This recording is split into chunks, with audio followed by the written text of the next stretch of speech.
welcome to the Brutal Iron Gym podcast, where our goal is to cut through the BS and deliver the brutal truth about topics related to health and happiness. Today's podcast number 2036. The topic is nutrition, and the title is Breaking Through a Weight Gain Plateau. Ooh. So there are people who struggle to gain weight. I know typically in fitness world we talk about losing weight, but there are people who struggle to gain weight. I actually had that through the bulk of my experience. I graduated high school at 165 pounds and was skinny fat, and that was even after lifting weights for 2 years and dieting and trying to exercise for 3 years. I was 165 pounds. I am now up to 290 pounds. So big difference, 125 pounds added. And along the way, it was very challenging at points to continue to push my weight up. It was a lot of tricks, and what I enjoy about that is now getting to share that with other people who have that same struggle. Today's podcast, we're going to do specifically about one of my clients who just reached a huge milestone this week, and it's a milestone in weight gain. So he is a personal trainer. He was stuck at around 165 pounds for 2 years. He gained from 145 to 165 during his 11th grade year of high school when he first got into lifting weights and was super excited about it. Everybody used to tell him like he looked really good, he looked muscular. So even at just 145 pounds, he had a good muscle separation, good overall build. And it was really cool because people would ask him like if he lifted weights or what he did. And he's like, I didn't do anything, but I guess I looked better than the average person. So that got him into lifting. He gained 20 pounds his 11th grade year. But since then, he had been stuck. He was stuck from around 18 years old to 20 years old. So for 2 years now, he's been stuck around that same weight, about 165 to 170. So he had 1 year, he blew up by like 20 pounds. Then he had 2 years, he's just kind of stayed the same. And it has been extremely frustrating for him, he said. And he feels that his composition over the 2 years has definitely improved. He feels like he has better muscle shape, but overall he just couldn't seem to gain any weight. Now, whenever he and I first started working together, it was right after his 20th birthday. I think it was within a couple of weeks, so it wasn't even a full month after his 20th birthday. He reached out, and he had heard a story in one of my podcasts about me gaining a lot of size. So from my 165 to 290, I actually have a lower body fat percentage now at 290 than I did at 165. So 165, you could grab fat rolls around my midsection and my love handles, and now, thank God, you can't. So it's been a huge body compositional change, let alone the weight gain. So he reached out, we started working together, and just this past week he turned 21. So it's been a little, like around 11 months of us working together, and he had a huge weight gain milestone of, drum roll, 200 pounds. So in 11 months, he has gained 30 pounds. That's crazy. Crazy. And his body composition has actually held up very well. He still has visible abs. I am extremely happy for him. He's been crazy happy this whole process. So very happy with him for him about that. But we gained 30 pounds in a year after being stuck for 2 years without being able to gain anything. So I wanted to share in today's podcast what we did to help him do that. Now, a significant portion, and I want to be clear on this, a significant portion of why his body responded so well was essentially for 2 years he beat the crap out of himself in the gym, but was under eating outside of the gym. So his body was like a dried sponge.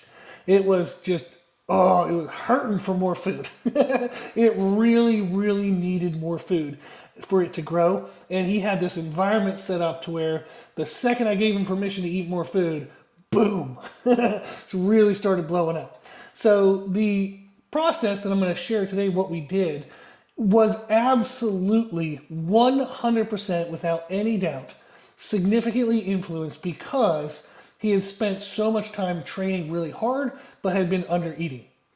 I'll see this also with my clients who are wrestlers. They have a wrestling background.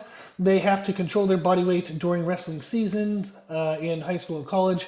And then whenever they are done with wrestling, will just eat food like a normal human being. And they will absolutely blow up. They're usually really lean while they're blowing up because they just have this unbelievable amount of work volume built up, pent up, that was under-fueled for growth. So all of a sudden, bam, they'll gain, 15, 20, 25 pounds and still look really, really good.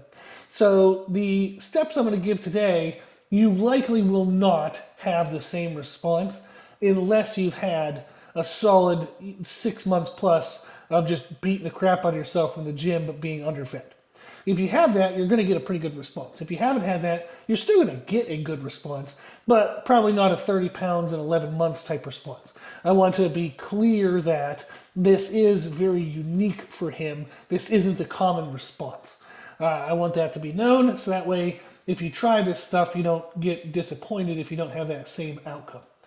So I wanted to share today, since today's podcast is nutrition, I want to share first the nutritional changes that we made for him. Previously, his breakfast was kind of random.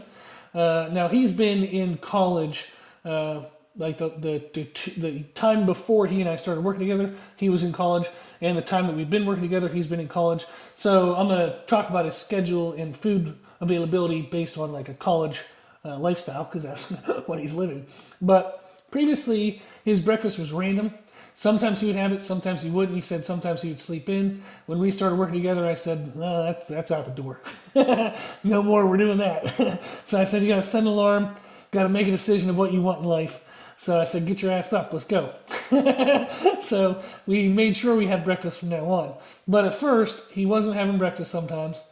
And that was part of it was he was only having food if he made it to the cafe before his first class.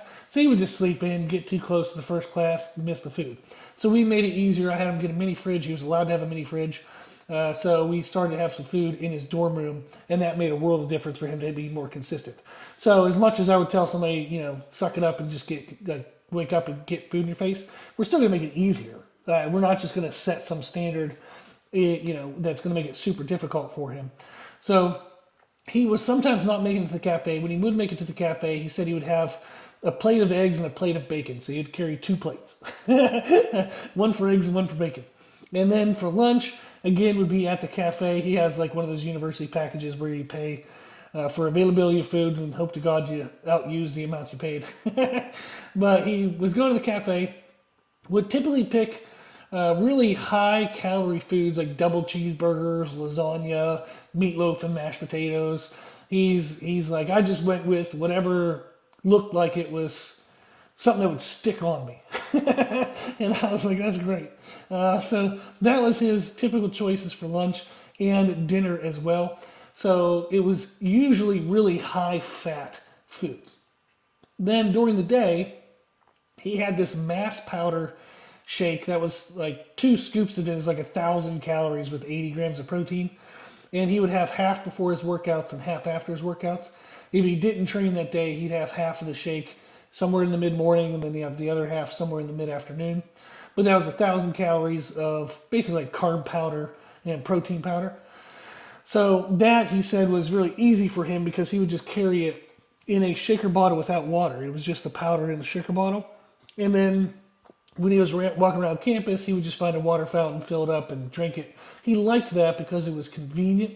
And I was like, cool, okay. So before he and I started working together, his schedule and everything looked like breakfast sometimes. And when he would have it, it was probably around 500, 600 calories. And it would be mostly protein and fats. Lunch, estimating probably around 800 to 1,000 calories, mostly protein and fats. Then dinner, again, 800 to 1,000 calories, mostly protein and fats. And then midday was that 1,000 calories. He'd split up into 2 servings with protein and basically straight carb powder, which means it digested very quickly. Very, very, very quickly. Now, he admitted that he often would feel bloated after that and sometimes have to run to the bathroom. So thinking of that, we would kind of question what's the quality of the digestion he's getting out of that. Is he actually getting everything that's in there that he can actually use to grow with, or was it kind of flushing through his system and then, unfortunately going into the toilet? So he, on a good day, would have around 3,500 calories with 200 grams of protein. On a bad day, the day he would skip breakfast, he was definitely under 3,000 calories and probably around his body weight in protein. It just wasn't enough. So he felt like he was eating all day, but part of that was because he slept in and didn't eat in the beginning of the day. So if he was awake for 18 hours a day, he was missing the first, 4 to 6 hours. So he was only giving himself, maybe 12 hours a day to try to get all of his food in. And you divide that among 3, 4 meals within 12 hours, that's a lot of food to try to shove in your face very quickly, and especially foods that are mostly protein and fats, because fats digest very slowly. He would feel full all day, but he might not be able to get in enough calories. So he would have the sense of stuffing himself all day, but it wouldn't add up to enough calories by the end of the day. So the changes that we made was I got him, told him to get a mini fridge in his dorm room. And then what we had fruit juice with that mass protein powder. And that was around 700 calories with 40 grams of protein. He'd have 2 Pop-Tarts or like a thing of Greek yogurt. It was kind of a mix and match thing of what we would have with it afterwards.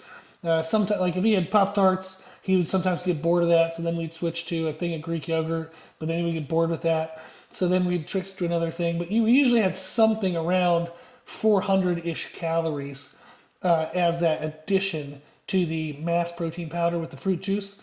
And what helped then was he didn't have the bloating and he didn't have to go to the bathroom afterwards, because the food item that we paired with that mass powder slowed the digestion of the mass powder down, and then his body had a chance to absorb more of it.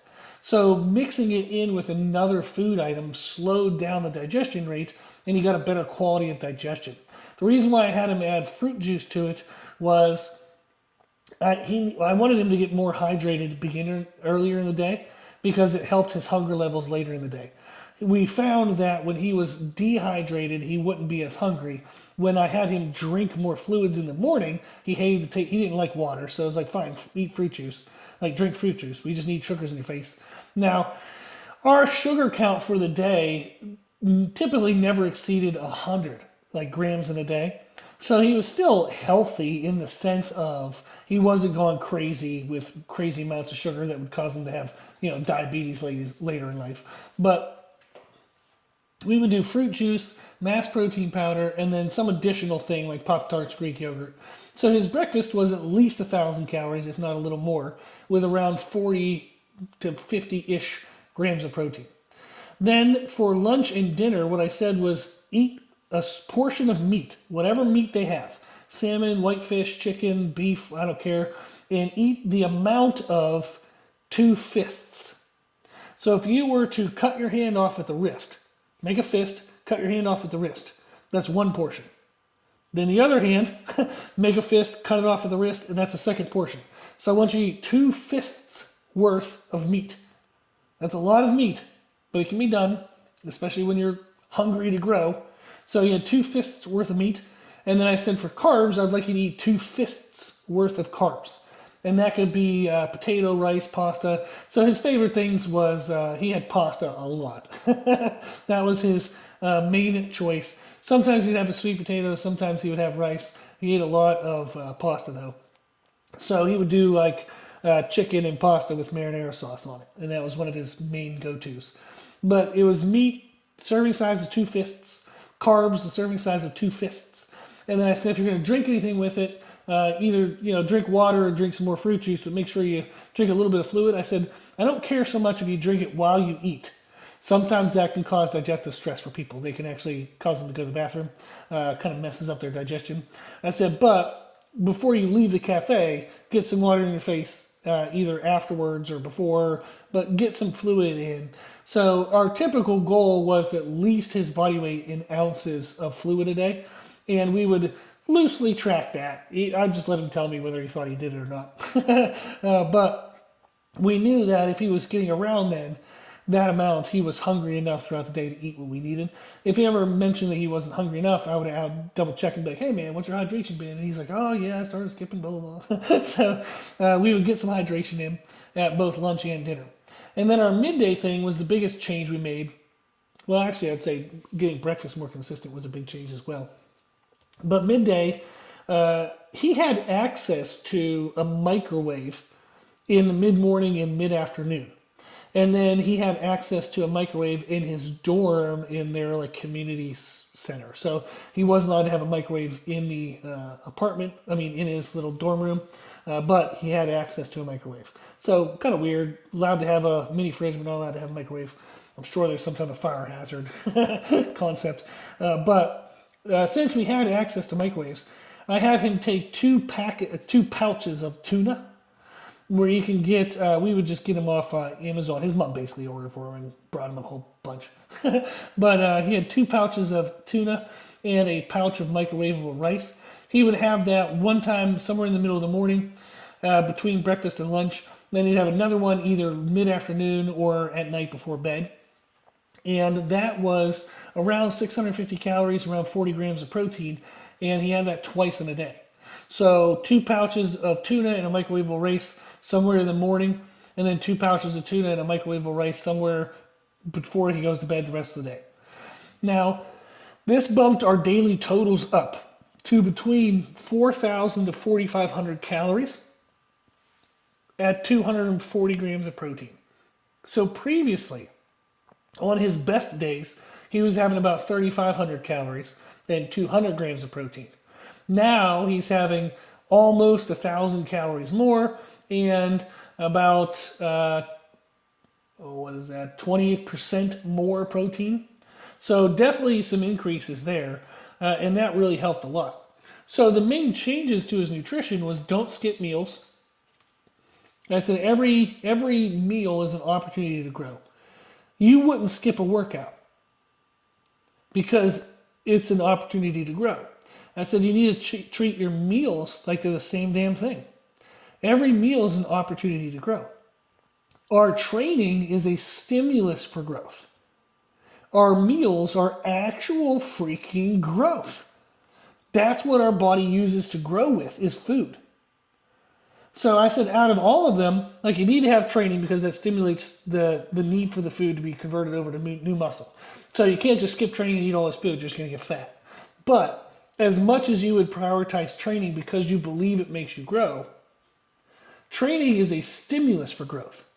How your body actually completes that growth is through food. So every meal you miss, you might as well have just not done that workout. And I said, that's pretty extreme, but I want you to have at least the awareness that that's related. So if you went into the gym yesterday and you busted your butt and say you did 15 sets, working sets in a workout, but you missed a meal today, well, you might as well throw away 3 of those working sets. If you miss another meal, throw away another 3 working sets. They were worthless. So I said you need to get your mind across that training is a stimulus for growth, but what you eat is how you grow.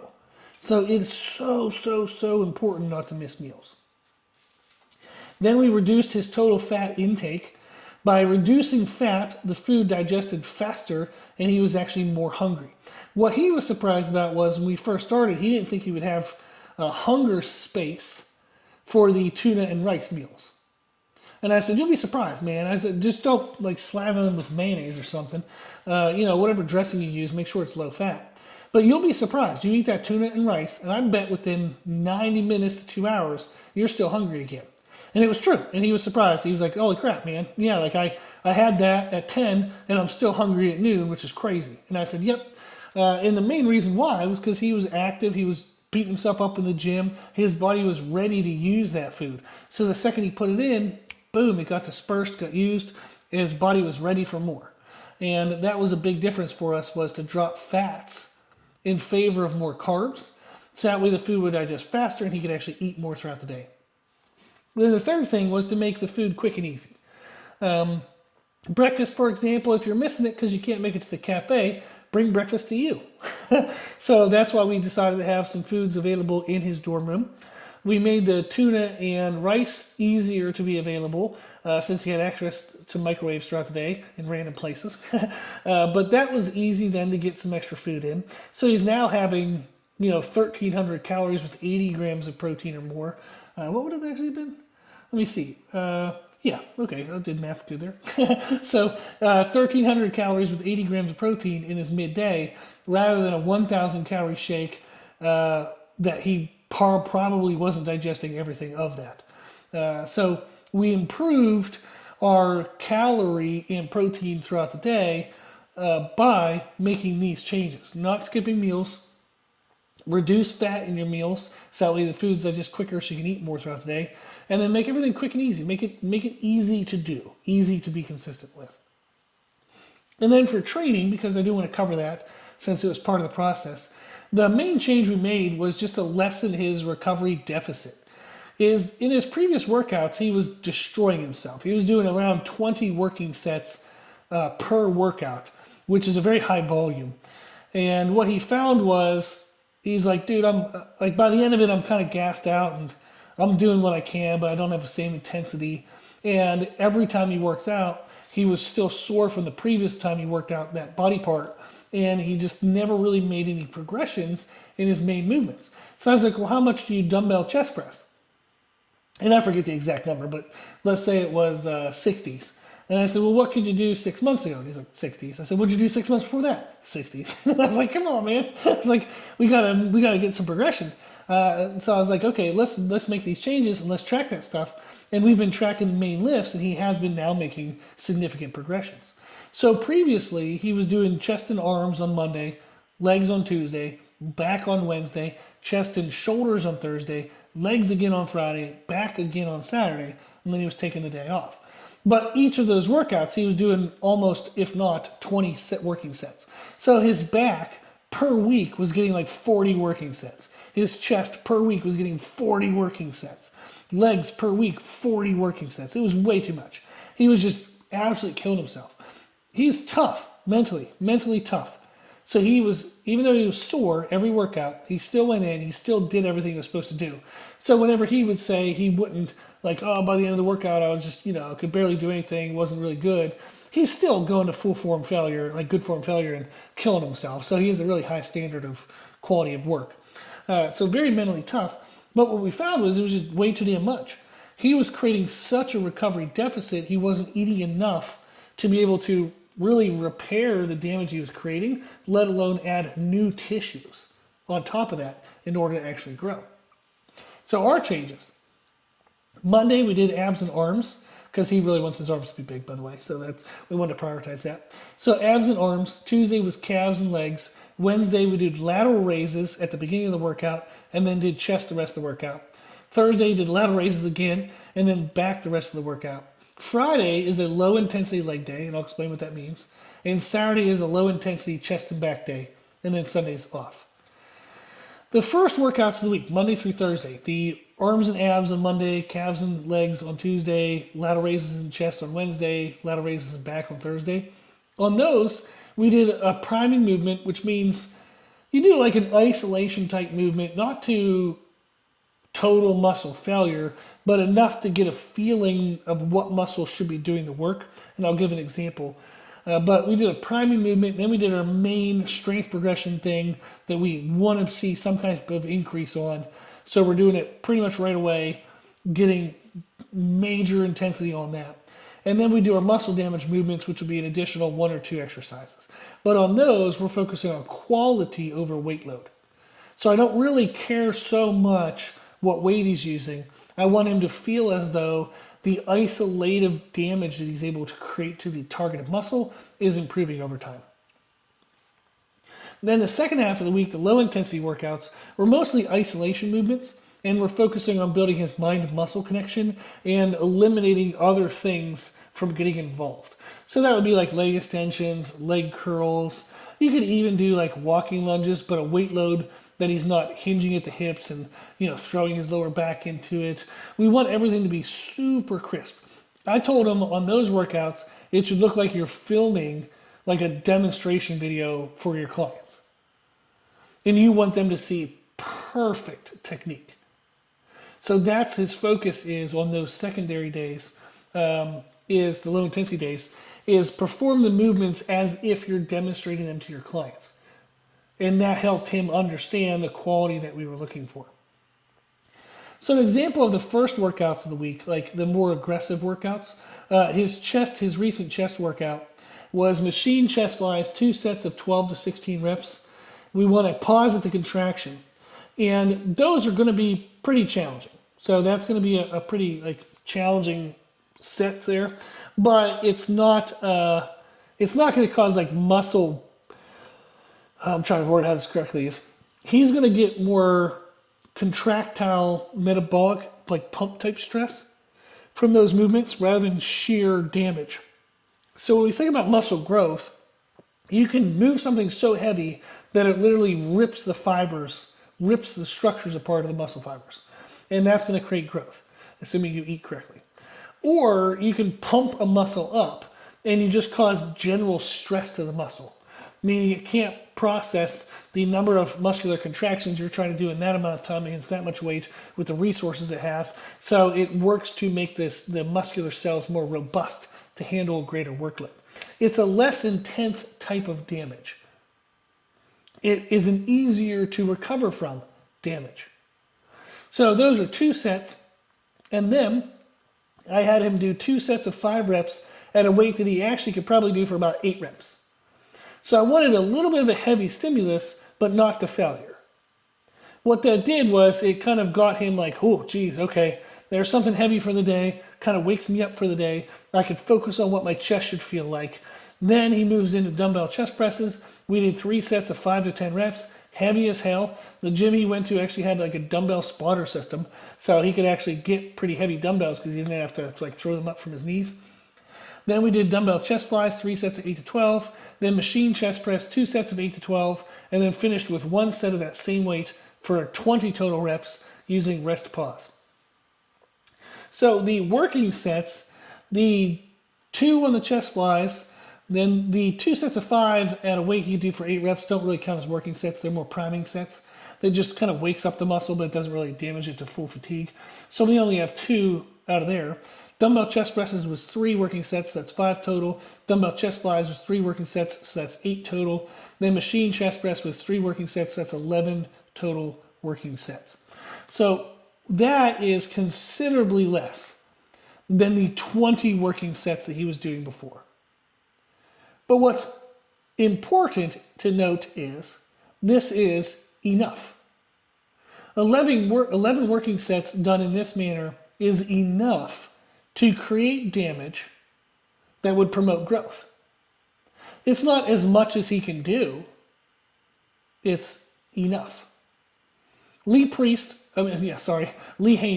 is 8-time Mr. Olympia, and he had a really good phrase which fits in this client's situation is stimulate, not annihilate. Is you want to stimulate progression, you want to stimulate muscle growth, you don't want to annihilate the body. You don't want to just absolutely destroy the body. These are the mistakes I made when I was younger, and I wish somebody would have freaking told me.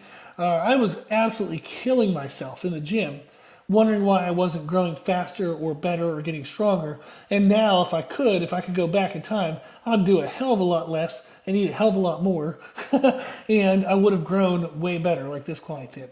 But that was the big thing, was I wanted to reduce his volume, because what we wanted to do is we wanted to create muscle damage, but to an amount that the body can fix completely, but then actually add on new tissue. Previously, he was beating up the tissue so damn badly that his body could barely recover and repair what tissue he had, which is why he was never growing. He wasn't adding new tissue. The body was struggling to keep up with just repairing the tissue he had. By reducing the stress load, his body could repair the tissue he had and now actually start to put on additional tissue as a protective response mechanism to the training. So before, he was actually out-training his ability to grow. Now, he's training at a volume that actually allows growth.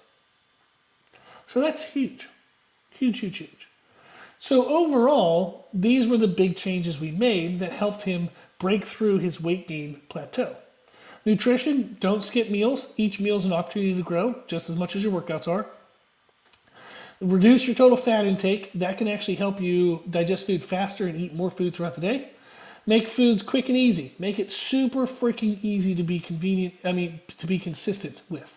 So that is super, super, super important.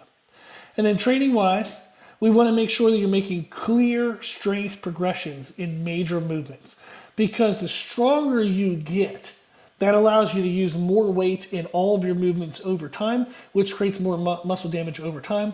But then also the ability to make clear strength progressions indicates that you're not getting yourself in this negative recovery state. It actually indicates that you're allowing enough recovery to make progressions in strength, which then correlates usually with enough recovery to make progressions in muscle growth. So make sure you're making a strength progression in main movements, but we change our main movements every 4 weeks. So don't stick with barbell incline press for 12 weeks in a row. That's shit programming. Don't do that. Make sure that you change your movements. Like, do barbell incline press for 4 weeks, do something else, and then come back to it maybe. But switch it around. And the reason why I mentioned that was the main movement his previous program had him do, even though he's a bodybuilder. So you want to make sure that you're doing your strength movements cycled every 4 weeks. And you can come back to them, that's totally fine. But just don't keep them on end, forever, ever, ever. You will struggle to make any progression. Then in training, our goal is to stimulate, not annihilate. You want to do enough to create damage that promotes growth, but you want to make sure you're actually freaking growing. So that really helps as well. Okay, I thought that was fun to share, just kind of cover what this client did and how they were able to gain 30 pounds in 11 months after previously being stuck for 2 years. So they were able to finally break through their plateau. Awesome.